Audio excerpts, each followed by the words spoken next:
Alors, info départ, on est reparti. Alors, c'est une super initiative du coup, valoriser les échanges comme ça et faire venir des artistes chez vous. Alors, bravo pour ça. Donc, moi, je vais vous parler du coup de paysage et je vais essayer de rendre ça plus intéressant que le stéréotype qu'on se fait du paysage. Je vais vous demander de noter vos questions si vous en avez et on en reparlera à la fin un petit moment si vous voulez échanger. Je vous laisserai aussi mon adresse mail si vous avez envie d'approfondir. Il y a des références dans votre fiche de salle et je peux vous en envoyer d'autres. Voilà. Alors, je me suis bien sûr attablée au sujet que vous avez co-créé avec les pavillons blancs. On va en reparler après. Donc, je vais parler de paysage en lien avec la ville et avec le sujet. Pour le dérouler, on va d'abord présenter les termes, donc une définition. Puis, on va se concentrer sur le corpus qu'on a de ces trois artistes que vous voyez affichés, qui sont Nicolas Poussin, Odilon Redon et Claude Monet. On va passer un petit moment sur ces trois artistes, avant de faire une ouverture vers d'autres arts et vers l'art contemporain, qui est ma spécialité du coup. Voilà, c'est parti. Avant de définir les termes, je voudrais vous mettre un petit peu à mal, vous déstabiliser légèrement. Et pour ça, je vais juste vous montrer deux images. Celle-ci, je ne sais pas si elle vous parle. Donc, c'est vallée verdoyante avec un ciel bleu à nuages. C'est le fond d'écran par défaut de Windows XP qui était sur les ordinateurs de milliers de personnes pendant plus de 15 ans. C'est une vraie photographie qui n'a pas été modifiée et qui a été vue plus d'1 milliard de fois. Néanmoins, elle n'est pas considérée comme une œuvre d'art. Je vous laisse là-dessus, on en reparlera après. Deuxième image, des galaxies. C'est une photo qui a été prise par le télescope Hubble, qui est encore en orbite, en 1995. Et c'est un télescope qui, du coup, est presque trentenaire et qui va être changé dans 2 ans. Donc on voit une distance qu'on ne pourrait même pas s'imaginer, donc ça se mesure en milliers d'années-lumière. Et c'est aussi un paysage. Pourtant, ce n'est pas à ça qu'on pense quand on pense au paysage dans un premier lieu. Alors évidemment, je me permets des digressions par rapport au côté pictural, mais vous verrez, il y a un sens par rapport à l'ouverture qu'on fera après sur les œuvres contemporaines. Tout ça pour vous dire que le paysage, c'est une notion qui est teintée de stéréotypes. Stéréotypes desquels nous allons aujourd'hui nous libérer pour justement ouvrir nos horizons. Alors, en guise d'introduction, une petite définition. Donc, si le terme apparaît d'abord en italien comme un mot technique utilisé par des peintres, paesaggio, quand on analyse son étymologie, on se retrouve face à un mot constitué de 2 parties. Le pays, donc le pays, la région géographique habitée, plus ou moins nettement délimitée, donc quelque chose qui a vraiment un lien avec le territoire, et âge, qui étymologiquement se relie à clôture. Donc le paysage est quelque chose que l'on peut embrasser du regard, mais qui est délimité par un cadre. Donc c'est un genre pictural, en tout cas c'est comme ça que nous on va l'analyser pour commencer, qui est du coup réputé rendre possible la traduction formelle de sentiments intérieurs. Alors ça veut dire quoi ? Ça veut dire que par le paysage, l'art du paysage, on essaye de s'exprimer, de créer une langue pour décrire et pour partager quelque chose. On peut déjà voir dans les termes qui sont utilisés au début de l'histoire du mot paysage que plusieurs possibilités se dessinent. Donc on a soit la veduta, qui veut dire en italien la vue. Donc ça, c'est un paysage qui va être fidèle à la réalité, qui va être topographique, vraiment descriptif. C'est un paysage qui peut être pittoresque, donc exact, avec une démarche encyclopédique. Ou bien on a le capriccio, qui veut dire caprice. Là, on voit déjà qu'il y a l'imaginaire qui s'insinue à l'intérieur du terme, et on va tendre vers un paysage plus sublime, avec une expression de sentiment. Donc là, gardez bien ça en tête, déjà, c'est 2 chemins possibles. Alors, je ne dis pas qu'ils ne s'entrecroisent pas, je ne dis pas qu'ils restent toujours bien séparés, on verra ça. Mais en tout cas, dans la définition même du terme, on voit, dans l'histoire des mots liés à ce terme, qu'il y a plusieurs possibilités d'expression. Petit point sur la taxinomie, c'est-à-dire la manière dont on étiquette le paysage, en quelque sorte. la hiérarchie des genres qui était vraiment d'actualité pendant des siècles dans l'histoire de la peinture, met le paysage en 4e position, donc quasi dernier.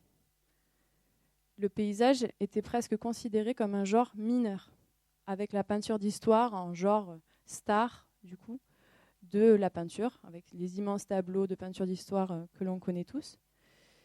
Alors, manque de bol, le paysage art mineur ou quasi mineur, alors moi ça m'intéresse particulièrement parce que justement j'étudie tout ce qui est mineur ou mal vu, mal considéré. Et on va voir du coup comment le paysage se libère de cette classification.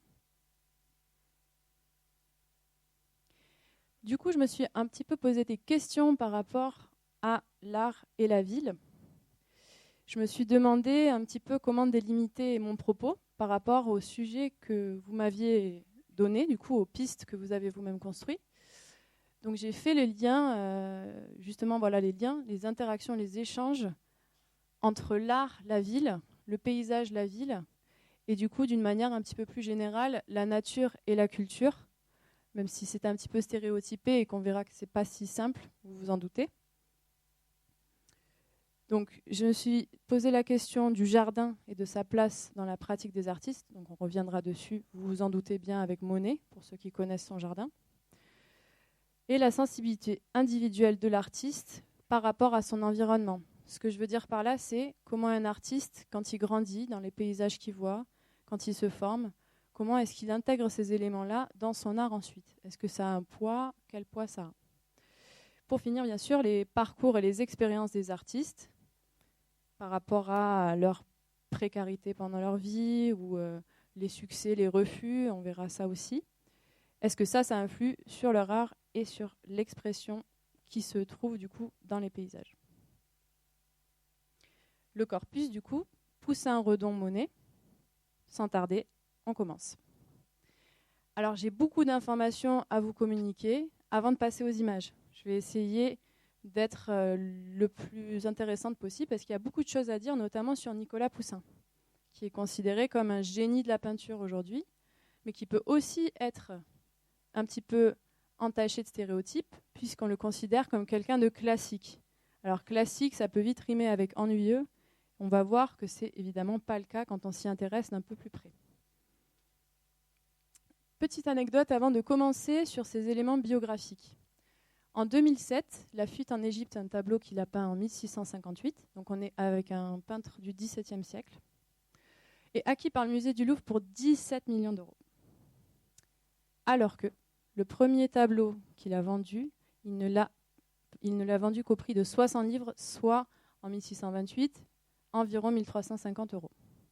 Pour vous donner un petit peu une idée de la précarité de ces artistes pendant leur vie, alors qu'aujourd'hui, ils sont considérés comme des génies. Donc, en 1611, il rencontre à 17 ans un peintre qui vient dans son petit village en Normandie, aux Andelys, qui va déterminer sa vocation selon la légende.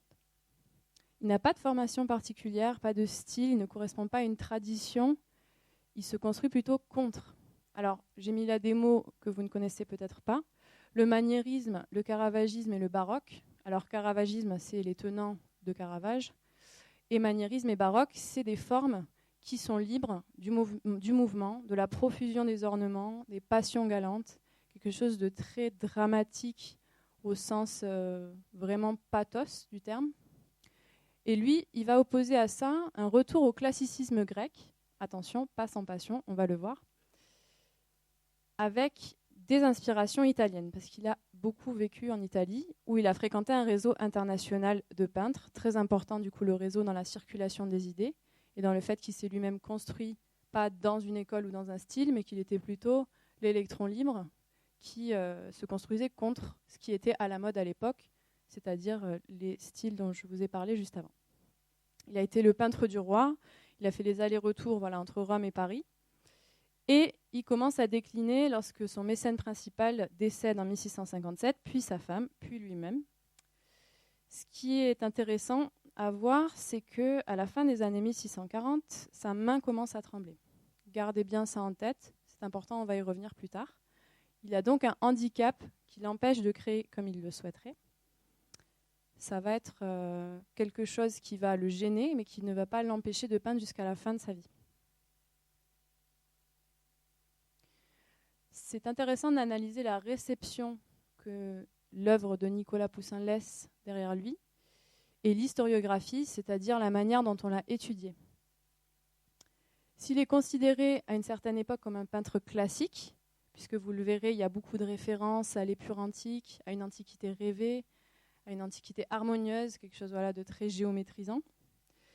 Il est transformé, enfin son image est transformée malgré lui, il y est pour rien, il est décédé depuis 2 siècles du coup quand ça se passe, en peintre du sublime romantique du coup, au XIXe siècle, notamment par les écrits de William Hazlitt, qui est un critique d'art anglais.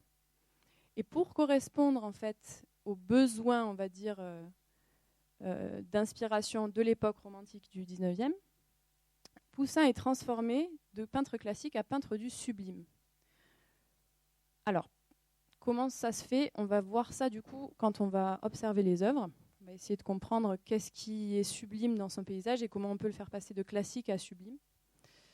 Avant ça, je voulais juste prendre un petit moment pour parler de ce que j'ai lu moi en préparant cette conférence dans le discours d'inauguration de l'exposition Poussin et Dieu lors du 350e anniversaire de sa mort. Donc du coup, Nicolas Milovanovic du Musée du Louvre et Michael Santo de l'Université Paris-Sorbonne nous disent « Notre perception de Poussin est prisonnière de la manière dont on a regardé le peintre par le passé. Il faut arrêter le regard. » Ça veut dire quoi? Ça veut dire que le temps du tableau invite à un cheminement. Autrement dit, et c'est Poussin qui le dit lui-même, il faut lire ma peinture. Donc il faut prendre le temps de s'arrêter devant ses œuvres pour y circuler et pour vraiment voir tous les petits détails, toutes les couches sémantiques différentes qui peuvent nous aider à bien comprendre son œuvre. Alors, malheureusement, on n'a pas beaucoup de temps aujourd'hui, mais il y a énormément d'œuvres de Poussin au Louvre et je vous invite, si vous avez l'occasion d'aller à Paris, d'aller vous y plonger et de prendre le temps de vous y plonger. On continue avec un petit encart sur son style et sur ses œuvres. Je vous lis des citations parce que je trouve que c'est toujours plus intéressant de faire parler les experts.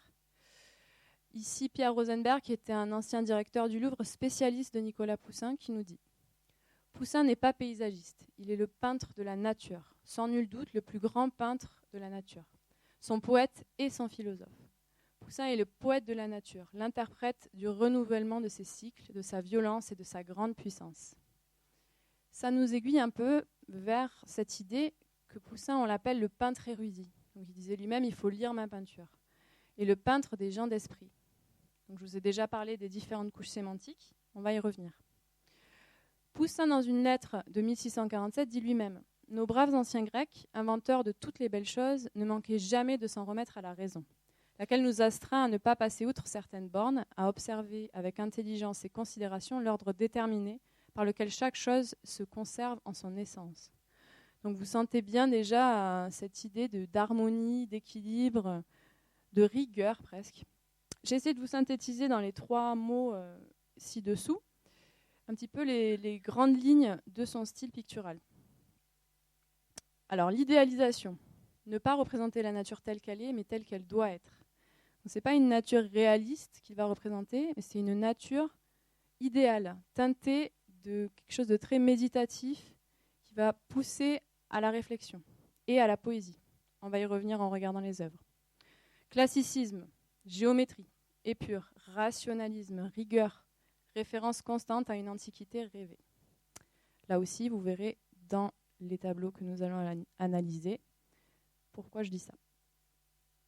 Et moralisme, même si c'est un mot qui est un peu fort, on pourrait dire aussi humanisme, selon le point de vue qu'on adopte, s'il est plutôt positif ou critique.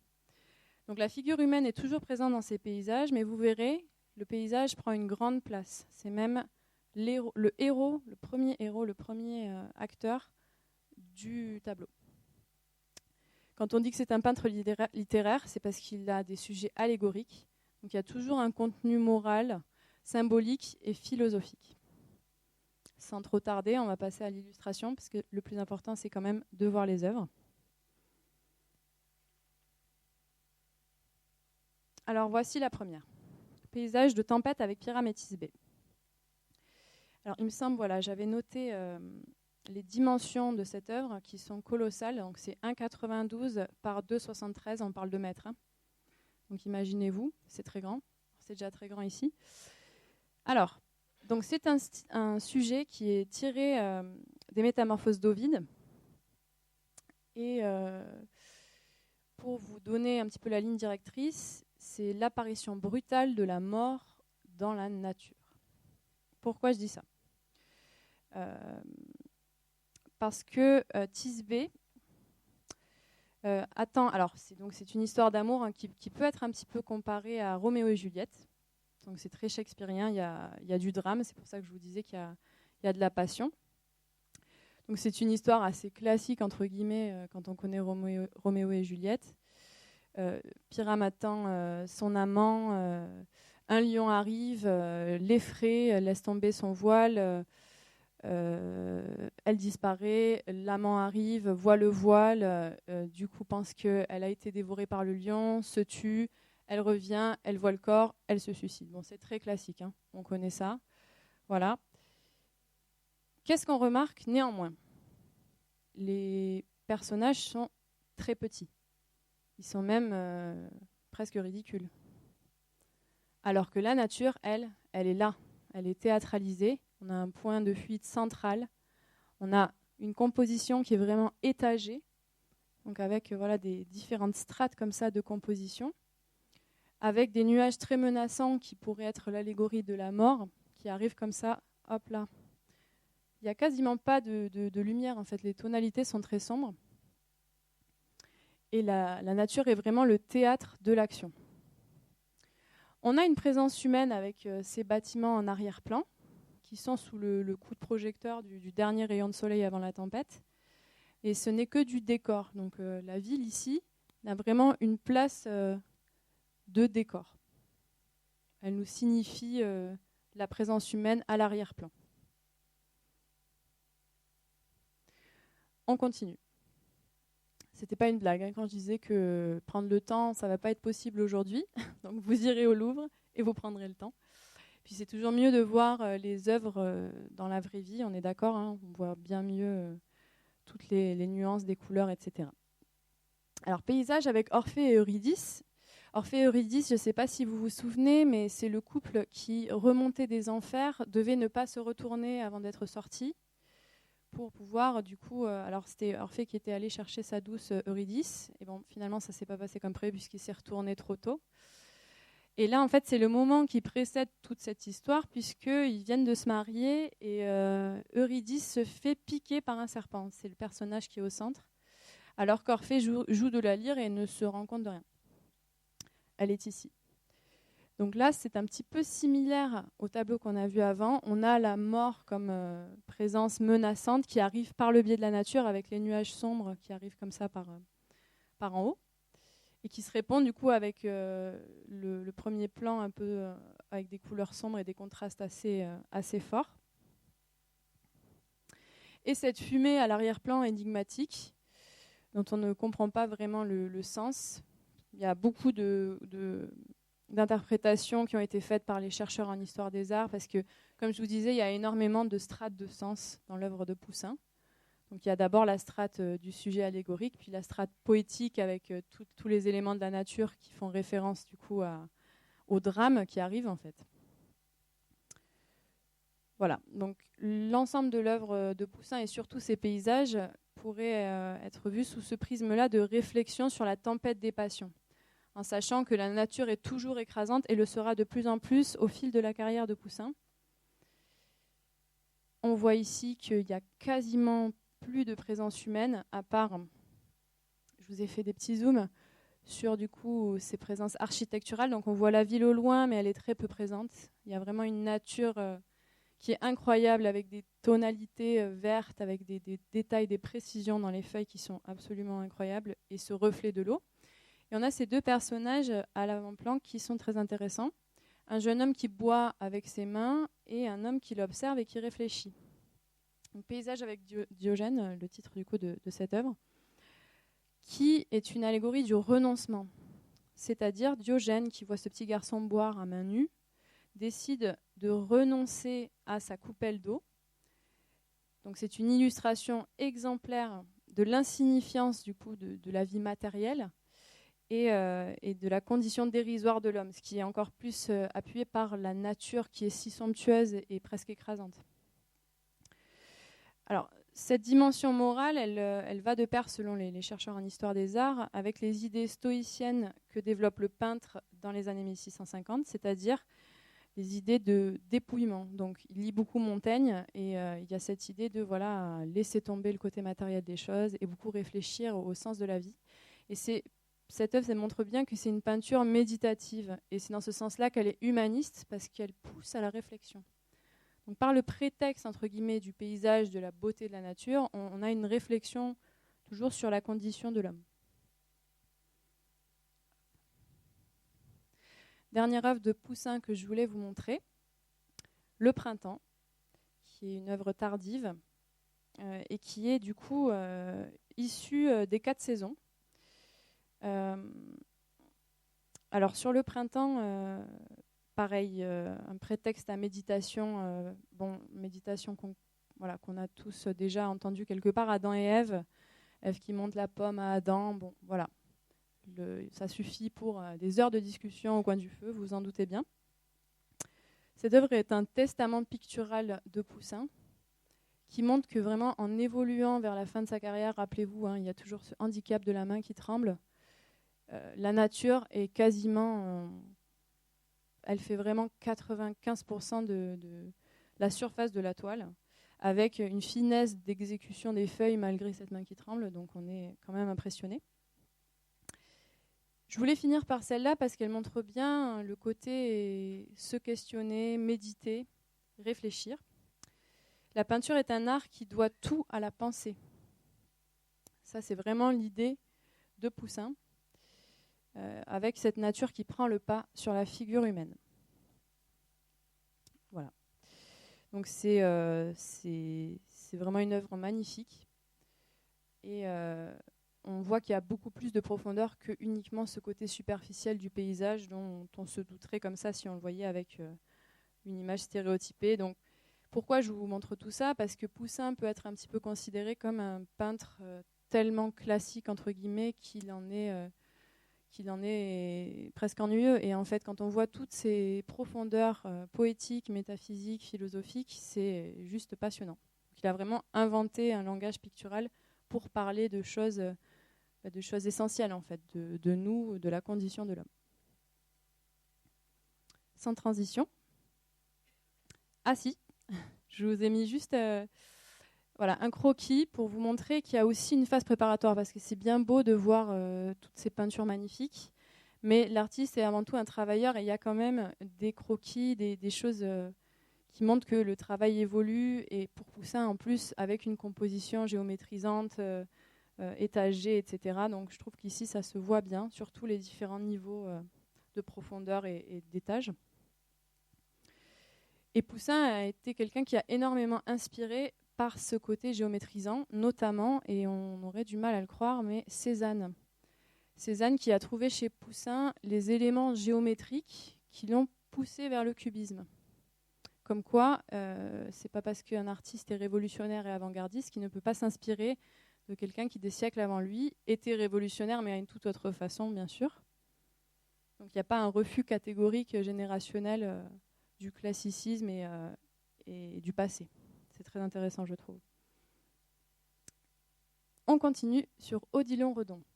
Alors, Odilon Redon, pour donner un peu de contexte, c'est le peintre qui a fait des créatures un peu monstrueuses, des cyclopes, des choses vraiment issues du cauchemar et du rêve. Et on se doute très peu qu'il a aussi peint des paysages qui sont assez étonnants, vous allez voir. Pour vous brosser un petit peu le portrait, son père épouse une créole, ils vivent aux États-Unis, ils voyagent énormément, ce qui a nourri un goût du rêve, d'évasion, tout autant qu'un motif récurrent qui est celui de la barque, qu'on va voir dans quelques tableaux. Il a grandi dans le sud-ouest, donc campagne bordelaise, Médoc, Aquitaine, paysage des Landes. Et le fait qu'il ait grandi dans cet environnement-là l'a beaucoup marqué du coup, dans les paysages qu'il va peindre. Il y a quelque chose de très intéressant dans sa carrière, c'est que c'est un peintre du noir dans la première partie, donc exclusivement noir, sombre, et qu'il va y avoir un déclic qui correspond à la naissance de son premier fils, où il va passer à la couleur. Donc, je vous ai mis un petit peu ses séjours, notamment dans le Finistère et le Morbihan, parce que la Bretagne est très importante du coup dans sa peinture. Et pour comprendre aussi cette atmosphère inquiétante qu'on retrouve dans ces tableaux qui sont vraiment cauchemardesques et qui va apparaître très très différemment dans ces paysages, plus avec une mélancolie plus douce. Il a participé à la dernière exposition des impressionnistes dont on va reparler après avec Monet. C'est pour vous montrer un peu comment il est intégré dans le réseau de peintres du coup, de son époque. Donc là, on est à la fin du 19e et au début du 20e. Et il travaille beaucoup avec les autres arts. Donc il travaille avec Mallarmé, qui est du coup auteur. Il travaille aussi avec l'artisanat. Il a créé des cartons de tapisserie pour la manufacture des Gobelins. Donc il est vraiment ouvert d'esprit sur les autres arts et ça va se retrouver dans sa production. C'est un tenant du symbolisme. Alors à l'époque, donc symbolisme et impressionnisme sont les courants un petit peu novateurs, mais qui ont une interprétation différente de la nature. Le symbolisme est plus sur une esthétique de la suggestion, quelque chose qui serait presque intellectuel, alors que l'impressionnisme se base vraiment sur la sensation, quelque chose de quasiment physique. On y reviendra. Je vous ai parlé du fait qu'il était transdisciplinaire, on a parlé de la littérature, mais il y a aussi la musique. Donc lui, il se décrit comme un fidèle écouteur au concert. Et il dit aussi « Jamais je n'ai résisté aux attirances que je sentais venir des autres arts ». On a vu. Et je voulais vous parler de quelque chose qui me semblait intéressant, c'est le wagnérisme. Donc à l'époque, les compositeurs connus, c'est Wagner et Schumann. Et le wagnérisme, du coup, c'est le syncrétisme, donc le mélange, entre guillemets, entre les arts et l'artisanat. Cette ouverture d'esprit entre différentes manières de s'exprimer.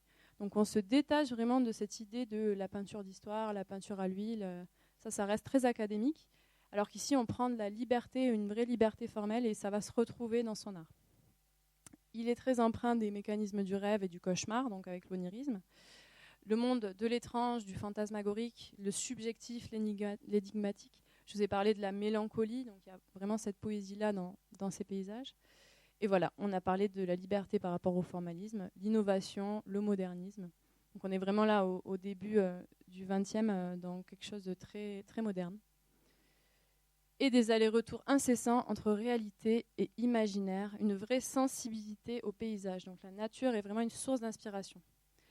J'ai commencé pour cette fois par des croquis. Je trouvais intéressant de voir la manière dont il donnait des textures aux différents éléments de son croquis. Donc on voit clairement des hachures, des choses qui sont le ciel qui est vraiment très rapidement esquissé et des choses plus en détail, des parties vraiment plus sombres avec un vrai sens de la profondeur. C'est des choses dont on ne se doute pas quand on voit les grands aplats de couleurs qu'il fait quand il dessine ses monstres ou ses cyclopes. Donc il y a aussi vraiment ce travail d'observation de la nature. Et ces petits dessins-là, il les tient secrets tout au long de sa vie. Il les appelle ses petites gammes. Et c'est quelque chose qu'il va vraiment garder pour lui. Et en même temps, il assume qu'il a besoin de décrire la réalité pour pouvoir libérer son imaginaire, ce qui est intéressant comme processus. Encore un croquis. Donc là, on voit, dans ces trois dessins, de toute façon, on a vraiment une présence urbaine très importante, liée à la nature, donc ce mélange, et en même temps la suggestion de la plage où il n'y a quasiment aucun trait, et puis il y a ensuite une partie très chargée sur les rochers. Il y avait vraiment cette idée de suggestion. On n'est pas obligé forcément de faire des traits pour suggérer quelque chose. Voilà un paysage d'enfance. Il a grandi dans ces paysages-là, c'est ça que je veux dire par là. Du Médoc, donc paysage sauvage, aride. Alors pour faire le lien avec Poussin, on a aussi cette présence menaçante de nuages sombres qui arrivent, mais il n'y a vraiment pas ce côté dramatique. C'est plutôt, en tout cas à mon sens, vous me direz ce que vous en pensez, une impression presque apaisante qui s'en dégage. En tout cas, il y a une vraie poésie. Et on commence à voir vraiment la touche du pinceau.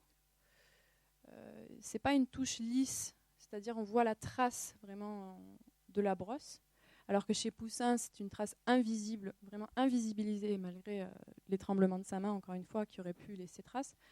Là, il y a un empattement qui commence à se faire sentir et qui correspond aussi à l'époque. On verra après avec l'impressionnisme qui pousse ça vraiment à son paroxysme. Voilà. Le motif de la barque dont je vous ai parlé, qui s'explique par le fait qu'il ait beaucoup voyagé, qu'il ait grandi dans une famille avec, multiculturelle. Donc on a le motif de la barque. C'est quelque chose qui peut nous sembler banal aujourd'hui, mais qui annonce quelque chose de quand même assez révolutionnaire, c'est-à-dire qu'au centre du tableau, on a un objet du quotidien. Quelque chose qui n'est pas un trois-mâts magnifique, mais juste une barque. Et la poésie du coup de ce quotidien, de ce banal, mêlé au fait qu'on a de plus en plus cette touche qui est apparente, c'est quelque chose qui est très fascinant et qui moi m'intéresse beaucoup, vu que je m'intéresse justement aux arts mineurs, aux choses banales, on va dire, à la poésie du banal. On voit quand même un pont, des éléments architecturaux, mais ça commence à se dissoudre un peu, on ne devine pas vraiment l'arrière-plan. Pour finir sur celui-ci, qui est mon favori pour cette sélection. Donc on voit qu'il y a un intérêt vraiment précis pour les murs, les fenêtres, vraiment pour des éléments urbains très précis qui sont décrits. Ça pourrait exister, voilà, c'est une vue qui pourrait exister. Et puis dans le ciel, ça dérape en paillettes d'or. Alors c'est comme ça que la directrice des Beaux-Arts de Bordeaux a décrit du coup ces taches qu'on voit dans le ciel, dont on ne sait pas trop ce qu'elles représentent. Et j'ai trouvé, en faisant mes petites recherches, que le ciel et les nuages avaient un sens précis pour Redon. C'est-à-dire que son père y faisait référence beaucoup quand il était petit, notamment en l'interpellant et en lui disant « Regarde les formes des nuages, n'y décernes-tu pas des formes changeantes, des apparitions d'êtres bizarres, chimériques et merveilleux ?» Donc ce côté onirique, on le retrouve aussi chez Redon, et ça fait un vrai contraste avec les éléments urbains de la ville et ces éléments vraiment imaginaires, et pourtant ça marche. Donc c'est très intéressant. Voilà pour Redon. On glisse doucement vers quelque chose de plus révolutionnaire, vous vous en doutez. Claude Monet. Qu'y a-t-il à dire de moi ? Que peut-il y avoir à dire, je vous le demande, d'un homme que rien au monde n'intéresse que sa peinture et aussi son jardin et ses fleurs ? Ça veut tout dire. On fait un petit point bibliographique avant de s'intéresser plus particulièrement à son art. Il y a beaucoup de choses à en dire. Il peint en nature très tôt, dès 1863. Donc on est à peu près à une période, fin du 19e, presque contemporaine de Redon. Hein. Vous sentez qu'il y a quand même un lien. Il vit toute sa vie artistique dans une grande précarité, avec beaucoup de refus. À l'époque, le salon était l'institution où on allait montrer les tableaux, où le marché de l'art vraiment se faisait. Et il a énormément de refus de ses tableaux au salon. Il essuie refus après refus. Il va même faire une tentative de suicide à cause de l'un de ses refus. Et au fil de sa carrière, par le fait aussi qu'il est de plus en plus intégré à un réseau d'artistes novateurs, avec les impressionnistes notamment, il va arriver à se libérer de cette pression-là, et c'est aussi à ce moment-là que le salon va décliner, et il va y avoir l'apparition du Salon des Refusés et d'autres institutions plus alternatives pour les peintres qui ne peignent pas de manière académique. Donc une vraie libération aussi du marché. Donc, il s'est installé et a peint dans énormément d'endroits intéressants en France. Les rives de la Seine, Barbizon, les forêts, énormément de choses. Et il s'est intéressé aux séries, comme vous le savez peut-être. Voilà, la fin de la précarité, petit point là-dessus, c'est parce qu'il rencontre un marchand d'art visionnaire, Paul Durand-Ruel, qui sera sa principale source de revenus. Donc pour vous dire comme c'est quand même délicat comme équilibre, quand on est un artiste qui est aujourd'hui considéré comme l'un des plus grands de la peinture française. Il participe aux expositions des impressionnistes.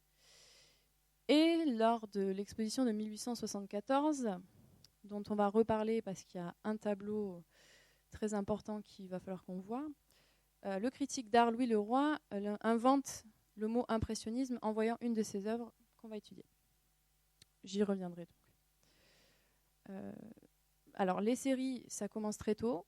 La gare Saint-Lazare, puis les Meules, les Peupliers, les cathédrales de Rouen, le Parlement de Londres et les Nymphéas pour finir à la fin de sa vie, où il développe lui aussi un handicap assez sévère, c'est-à-dire une double cataracte.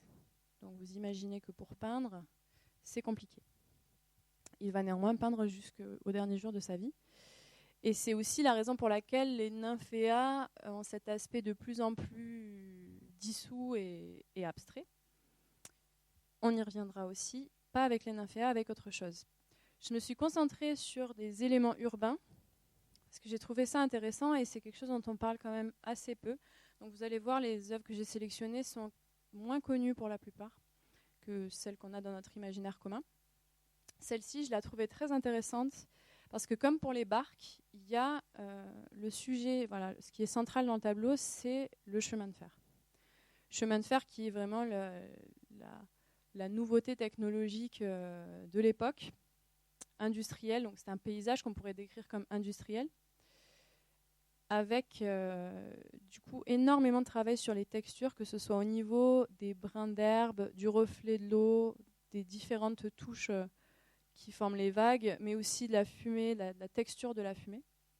Donc, énormément de choses à dire. Et là, par contre, la touche est presque pointilliste, donc vraiment fragmentée. Et c'est une œuvre qui n'est pas une œuvre de fin de carrière, donc vous allez voir, ça évolue de plus en plus vers quelque chose vers une dissolution du motif. On va voir ça. Alors, la prochaine œuvre que je vais vous montrer, La Pie, ça c'est 5 ans avant la première exposition des impressionnistes. On a une œuvre quasiment entièrement blanche, alors qu'à l'époque, pour vous donner un ordre d'idée, les tableaux qui font succès au salon, donc plus des tableaux plutôt académiques, sont très sombres.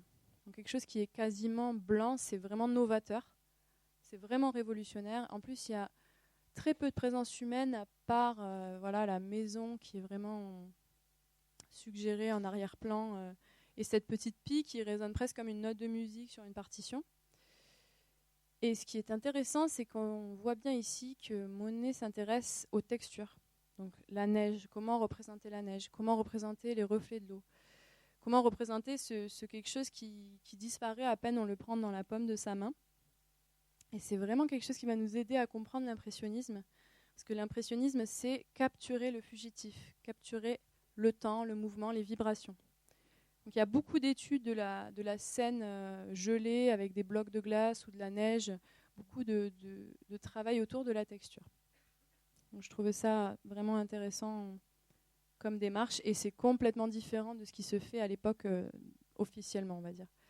La Grenouillère, un tableau passionnant aussi. Donc là, vraiment les reflets de l'eau, il y a... Comment décrire ça? C'est magnifique. C'est magnifique. En sachant que ce tableau est aussi un bel exemple, en fait, de la réalité du métier d'artiste. C'est-à-dire que Monet va peindre avec Renoir, qui est aussi un grand artiste de l'époque. Et en fait, comment ça se passe très concrètement? À l'encontre de l'idée du génie artiste, en fait, ils sont juste assis en regardant cette scène avec leur chevalet, ou encore dans une barque, parce que Monet invente le bateau atelier, donc carrément, vraiment presque les pieds dans l'eau. Ça veut dire qu'on peut aller parler à l'artiste, lui poser des questions, qu'il est vraiment dans la nature, dans l'extérieur. Donc c'est une image sociale forte quand on s'imagine l'artiste idéalisé, demi-dieu. Donc c'est un engagement social fort, du coup aussi des impressionnistes, de se rapprocher vraiment de la vie, de la réalité, tout en la capturant par le biais de la sensation, vraiment. Donc cette image déconstruit complètement l'image du génie. Ce tableau, il est postérieur au tableau que je vais vous montrer après. Mais j'ai quand même voulu le mettre avant parce que je trouvais qu'il montrait vraiment bien ce passage vers l'abstraction. Alors lui n'est pas un peintre abstrait, bien sûr, mais des peintres ultérieurs comme Kandinsky, ils verront vraiment le début de la peinture pure. Ça veut dire quoi? En fait, le motif, donc c'est le Parlement de Londres, se dissout véritablement dans la couleur. Il y a quelque chose d'atmosphérique. Donc il y a vraiment une idée d'évanescence, d'effacement. Et ça, c'est le brouillard. Le brouillard qui a une place importante dans la pratique de Monet, qui était lui-même vraiment très inspiré par des artistes comme William Turner qui ont travaillé le brouillard énormément aussi. Donc là, c'est une œuvre de 1904, donc il y a vraiment cette évolution vers quelque chose une disparition du motif. Et le fait que je vous parle de Kandinsky n'est pas vain, parce que comme pour Cézanne et Poussin, c'est deux artistes qu'on n'aurait pas vraiment osé rapprocher avant, alors que Kandinsky s'est énormément inspiré du coup de cette dissolution du motif pour ouvrir les portes de l'abstraction. Voilà la dernière peinture que je voulais vous montrer de Monet. Avant d'en parler, j'ai pas mis de croquis pour Monet, mais je voulais vous dire que c'était quelqu'un qui était extrêmement curieux et ouvert d'esprit. Il collectionnait les estampes japonaises. Il était très cultivé, il s'intéressait énormément aux jeunes artistes de son temps. Il était ouvert. Donc c'est quelque chose qui est intéressant à savoir aussi dans cette idée du réseau artistique et du fait que ça joue sur la pratique d'un artiste. Donc l'environnement influe sur son expression. Impression soleil levant. Alors, vous l'aurez deviné, c'est donc devant ce tableau que le critique d'art qui a inventé le terme impressionnisme, bien malgré lui, parce que c'était une moquerie, il se moquait vraiment de ça. Pour vous le montrer, j'ai même relevé la phrase de Louis Leroy. Donc, il a publié dans le Charivari, qui était un journal satirique.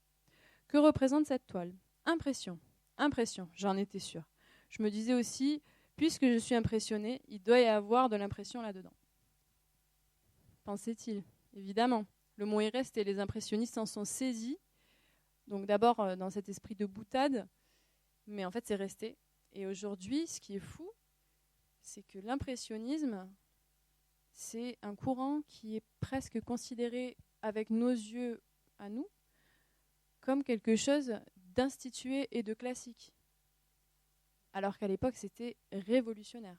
Donc il faut toujours faire attention à la réception, l'endroit où on se trouve quand on regarde ces œuvres. Et quand on y passe rapidement avec ses stéréotypes, le musée d'Orsay, où sont ces toiles impressionnistes, c'est immense, c'est grand, il n'y a que des croûtes dans des tableaux énormes. Si on passe vite comme ça, on passe à côté du message en fait. Si on s'intéresse à l'histoire, au contexte de la création, et je veux dire même à la précarité de la vie de Monet, on comprend en fait que ces artistes-là se sont battus contre une norme, vraiment, et qu'ils ont été révolutionnaires dans leur art. Alors, une anecdote intéressante pour finir sur Monet. Avant de vous la donner, je voulais juste revenir sur ce tableau, parce qu'en fait, j'en ai pas vraiment parlé en termes plastiques. Ce qui est aussi assez fou, donc il y a cette idée de fumée et de brouillard, mais ce qu'on voit aussi à l'arrière-plan, c'est, en fait, cette fumée, c'est la fumée des usines et des docks, parce que c'est une vue du Havre. Donc, encore une fois, un paysage, mais un paysage d'un port au Havre, quelque chose de complètement industriel, avec le soleil levant, et dont on trouve vraiment une beauté magnifique dans un paysage qui n'est pas considéré comme quelque chose de beau à l'époque. Et par beaucoup d'entre nous, même aujourd'hui, je veux dire, si on va au port du Havre un jour voir le lever du soleil, je ne suis pas sûre que beaucoup d'entre nous trouvent ça magnifique. Moi peut-être, parce que c'est mon truc, mais... Donc ça nous permet aussi de mettre de relativiser aussi notre propre regard sur notre environnement. ce qu'on va voir sans plus tarder avec les autres formes d'art et surtout avec les références contemporaines sur lesquelles je voulais déboucher. Alors je fais un tour rapide ici sur les autres formes parce qu'en fait on aurait pu en lister des milliers. Et le paysage c'est vraiment un prétexte qui peut être travaillé par tellement d'arts différents. Donc bien sûr la littérature, le paysage sonore, qui soit de compositeurs ou de contemporains, le paysage au cinéma, dans les films animés, dans le paysage en sculpture, dans la BD, il y a énormément de choses. La botanique, l'esthétique paysagère, quand on s'intéresse un petit peu à l'art du jardin chinois, il y a tellement de choses à lire qui sont intéressantes et passionnantes. Le tiers paysage, alors je ne sais pas si vous connaissez ça, j'aurai l'occasion de vous reparler de ça puisqu'on va parler en 2020 de l'art écologique. L'idée qu'on reconsidère les mauvaises herbes et les paysages délaissés et les mauvaises graines comme quelque chose de riche et d'intéressant, mais ça aussi c'est passionnant. On en reparlera. Rapidement, ouverture vers le contemporain. Je vais être brève pour qu'on puisse échanger ensuite. Le land art dans les années 70. Donc on utilise vraiment la nature comme outil, comme support, comme médium. Énormément d'œuvres sont passionnantes dans le land art. Je vous ai mis la plus connue. Si on peut utiliser la nature comme support, on peut utiliser la ville comme support aussi, bien évidemment. Christo et Jeanne-Claude qui ont du coup emballé le Reichstag à Berlin. Et pourquoi je mets ça? Ce n'est pas anodin, j'ai pensé à tout. Parce qu'il y a aussi un projet pour 2020 de Christo et Jeanne-Claude qui veulent emballer l'Arc de Triomphe. Donc on est dans le coup, on est même en avance. On apprend des nouvelles incroyables ici. Georges Rousse, qui est un artiste passionnant et qui nous montre dans ses œuvres, j'en ai mis quelques-unes, c'était dur de choisir parce que j'aime beaucoup cet artiste, qu'en fait notre perception de l'espace peut être complètement modifiée par ces anamorphoses, donc, qui peuvent donc faire intervenir l'art vraiment au cœur de l'urbain, des espaces vides, des espaces délaissés, en modifiant juste notre point de vue avec ces anamorphoses qui sont complètement folles. Par exemple, là, on a une friche sans grand intérêt, complètement blanche, et quand on se met à ce point de vue-là auquel vous êtes, du coup, il y a ce cube coloré qui apparaît, et en fait, c'est la réalité, mais il n'est visible que dans un point, ce que je trouve absolument fou. Dans la photographie aussi, on a beaucoup de choses passionnantes. Alors, Sebastião Salgado, avec vraiment ce paysage humaniste où l'homme est minuscule comme chez Poussin, donc il y a aussi ce côté engagé. Mais là, c'est vraiment un autre combat avec ces mines d'or et la manière dont la nature est complètement érodée par l'humain. Ce qui peut d'ailleurs nous faire penser aux fourmis. Je ne sais pas ce que vous en pensez. Et voilà, dans la fiche de salle, il y a un TEDx, donc c'est les conférences en accès gratuit sur YouTube, de Jérémy Lenoir, qui est un jeune chercheur que j'ai trouvé passionnant. J'ai écouté donc sa conférence pour préparer le travail ici. Lui, il fait des captures en hélicoptère de paysages qui nous entourent mais qu'on ne voit pas parce qu'on n'a pas ce point de vue-là. Et lui, il capture des paysages de choses que nous, on rejette. Donc là, c'est du recyclage, donc une déchetterie. Et en fait, le fait de changer de point de vue, ça permet de vraiment trouver une beauté nouvelle à quelque chose qu'on n'aurait jamais imaginé être beau. Je trouvais ça fascinant et je vous conseille vraiment d'aller écouter sa conférence. Ça dure un quart d'heure, c'est pas très long. Et il montre beaucoup d'images de ce qu'il fait, et c'est très très beau. Alors, petit lien discret vers la prochaine conférence sur l'architecture. Donc là, on voit que la présence de l'homme, l'architecture, la main vraiment de l'homme est au cœur de la nature et vient aussi modifier notre rapport avec elle. J'en dis pas trop parce qu'on verra aussi ça au prochain cours. Et je me suis permise une digression pour finir. Alors j'aurais pu mettre énormément de choses, mais je trouvais que celle-là était assez intéressante parce que c'est aussi un paysage en fait de notre époque. J'ai pas besoin de trop développer. On sait tous du coup que ce morceau, ce mur de déchets d'Armand peut représenter, je sais pas, 1 heure de récolte sur une plage, un morceau de paysage. Donc il y a vraiment le paysage est vraiment, on peut l'envisager de plein de manières différentes. C'est ce qui le rend passionnant. Ce qui m'amène à ma conclusion. Le paysage, c'est une affaire de sens, c'est une affaire d'époque, on l'a bien vu. C'est une construction, donc quelque chose qui est cadré par une clôture, hein, si on revient à l'étymologie. Donc c'est une construction qui est faite de croyances, de convictions, qui ne sont pas les mêmes pour tous, qui ne sont pas les mêmes au même moment et dans les mêmes sociétés et cultures. Des codes esthétiques et culturels structurent la notion de paysage et évoluent. Il y a des modes, le paysage moraliste, classique, antique, romantique, sublime, mais on a bien vu que ce n'étaient pas des choses qui étaient détachées, puisque Poussin, avec son paysage qui peut être vu comme un paysage classique par les uns et comme un paysage sublime et romantique par les autres, ça dépend vraiment du point de vue. Il peut être avec ou sans présence humaine. La présence humaine peut être suggérée aussi sans qu'il y ait vraiment de personnages humains, ce qu'on a pu voir par exemple avec la décharge de Jérémie Lenoir. Et surtout, le paysage, c'est un cadrage. Il y a toujours un cadre, donc c'est jamais neutre. À partir du moment où il y a un cadrage, c'est toujours un point de vue. Ce qui est passionnant parce que ça parle de nous en tant qu'humains, ce cadrage. C'est donc un prétexte à rêver et à réfléchir et à inventer un ou des nouveaux langages picturaux pour dépasser les idées préconçues. Le seul véritable voyage, le seul bain de jouvence, ce ne serait pas d'aller vers de nouveaux paysages, mais d'avoir d'autres yeux. Alors, je conclus là-dessus, parce qu'évidemment, vous l'aurez compris, mon message est quand même assez positif.